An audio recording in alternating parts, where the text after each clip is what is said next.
বন্ধুরা, মেদিনীপুরের রান্নাঘরে আজ বিশেষ একটি পিঠে তৈরি করছি।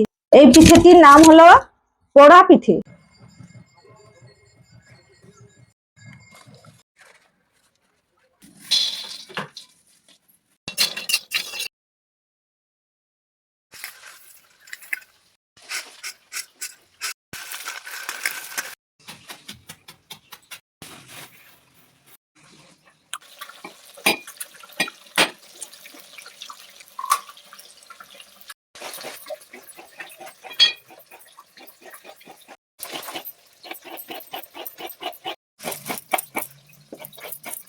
এই পিঠে সম্বন্ধে আঞ্চলিক ভাষায় একটি প্রবাদ আছে। এই প্রবাদটি বলতে বলতেই পিঠে তৈরি আরম্ভ করি।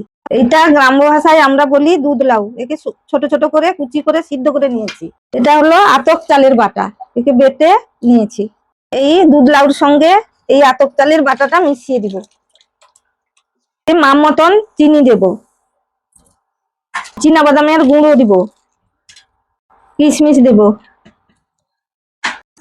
নারকেল কুড়া দেব, পরিমাণ মতন লবণ দেব। যত সময় না চিনিটা মিলাবে তত সময় মাখাতে থাকবো। এই মাখানো হয়ে গেছে, এবারে কড়াইতে ঢেলে একটু নাড়বো।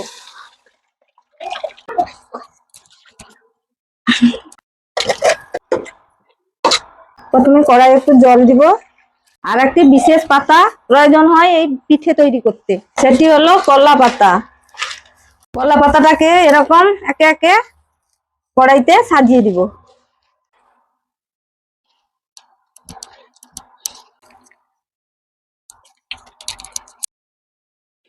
পাতাগুলো চাপিয়ে দিয়েছি। এবারে প্রবাদটা বলি, কল্লনিয়া উপরে নিয়া, তার মঝির দমদম ভুঁইয়া। এইভাবে উপরে আগুন করে দিতে হবে সুন্দর করে। এবারে গুটেগুলো আস্তে আস্তে ধরে যাবে।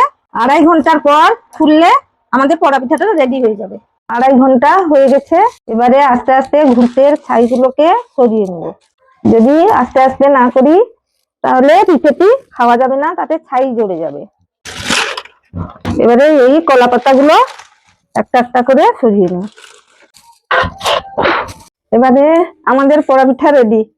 দেখুন বন্ধুরা, এবারে পিস করে কেটে দেখবো কেমন হয়েছে। খুব সুন্দর, স্বাদে ভরপুর।